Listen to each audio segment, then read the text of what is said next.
esu Matas Trasevičius, 767.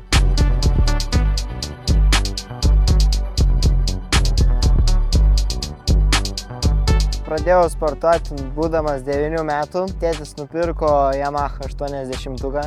Artūras Trasevičius, Mato tėtis. Pagal tai, kaip mano patirtis, tai važiavau ir bandžiau važiuoti motokrosą, enduro krosą, hard enduro bandžiau važiuoti, bet tom ir užsibaigė viskas. Pagal tai, kaip dabar Matas važiuoja, tai jokios patirties, jokių rezultatų. Pradėjau važiuoti žiemą. Sekėsi tai nelabai gerai. Buvo daug kritimų.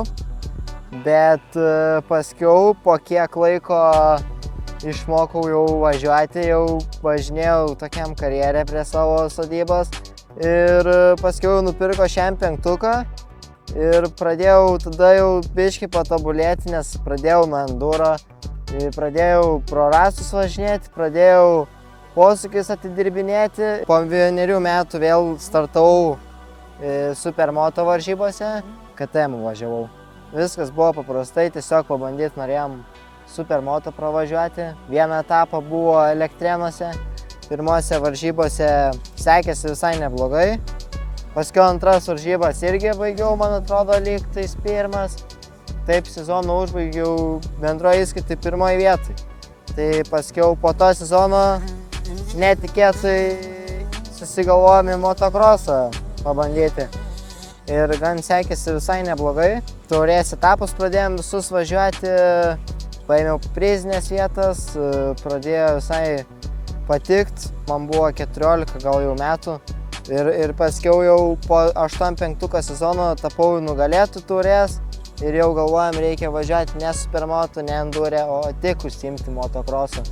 Biškį buvo kritimų, buvo visko, buvo ant starto kritimų, bet pabaigiau sezoną visai normaliai, kaip pirmą kartą Open klasės startuodamas.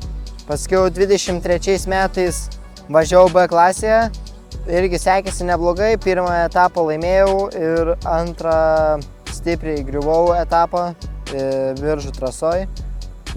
Patyriau peties traumą labai didelę ir paskiau, man atrodo, dar buvo tokia trauma, kad lūžo stuburas, slankstelis ir 3 ašakos lūžo.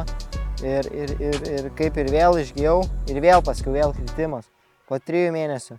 Tai po to buvo labai sunku atsistatyti 24 metų sezone. Buvo tikrai daug iššūkių, buvo labai tikrai sunku buvo. Ir buvo ir baimės, ir visko, bet toks jau sportas, čia motokrosas, čia taip jau yra, reikia tikrai daug darbo įdėti. Starkas labai fainas motociklas, labai manevringas. Šiaip vienintelis motociklas iš visų, kuris tikriausiai taip labai patiko man.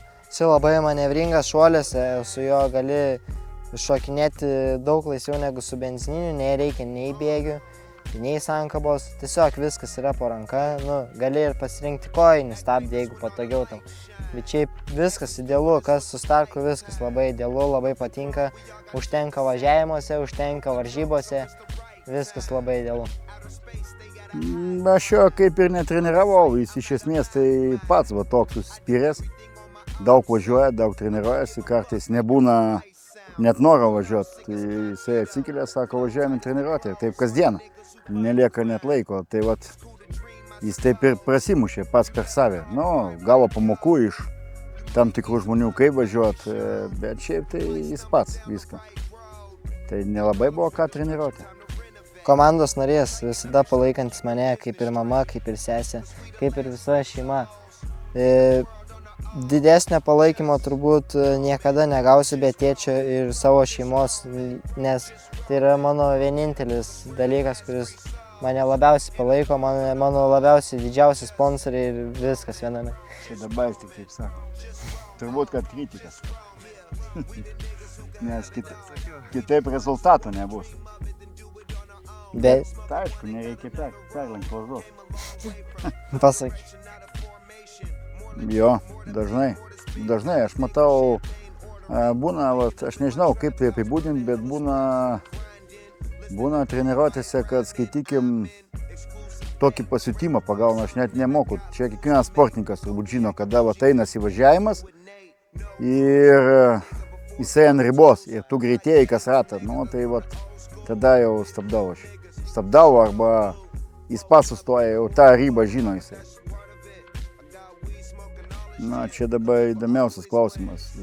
Reiškės, kada mes važiavom, su daug gamintojų važiavom, tai buvo motociklai nelaikė, lūžo, pinigai ėjo, nu, visi kentėjo aplinkui, šeima, visi kentėjo. Bet kada atsėdom ant elektrinio, tai baigėsi viskas, baigėsi problemos su milijoną detalių, prasidėjo kokybiškesnis važiavimas, nenaudojamas sankabos, stabilus greitis atsirado, nu, labai daug. Čia taip nepasakysi, elektrinis atnešė kažką kitą. Ir klausiau čia vieną dieną mes kalbėjom, sakau, kokio nori motociklo, aš tau nupirksiu, nori benzininio, kokio nori. Sako, aš turiu tobuliausią šiai minutei, kas yra turbūt. Tai va, Starka. Dabar važiuoju elektrinių klasiai. Labai didelis ačiū Tuils Empire, kurie man suteikė galimybę važiuoti su elektriniu motociklu. Ir startavau šį sezoną visur, ir cross country, ir motocrossas, ir supermoto startuosiu dar tik tai. Tai vat, motocrossą labai tikrai smagu ir atsiranda naujų žmonių elektrinių klasiai ir tikrai labai ten smagu važiuoti. O cross country irgi tas pats, labai idealu, viskas gerai, Starkas kaip ir laiko, tik vieną kartą reikia sustoti, bet tai ne problema. Jeigu važiuoja elektrinių klasiai, visiems tokios pačios sąlygos ir važiuosiu dar supermoto ir pasižiūrėsim kaip supermoto, nes jau buvau treniruoti, tai irgi visai patiko ir visai gerai. Tai supermoto irgi važiuosiu. Ateities planai, tai vėlgi ateities planai yra tokie, kad važiuot, bet kol kas labai sunkiai įsileidžia Lietuvoje mumis į varžybas.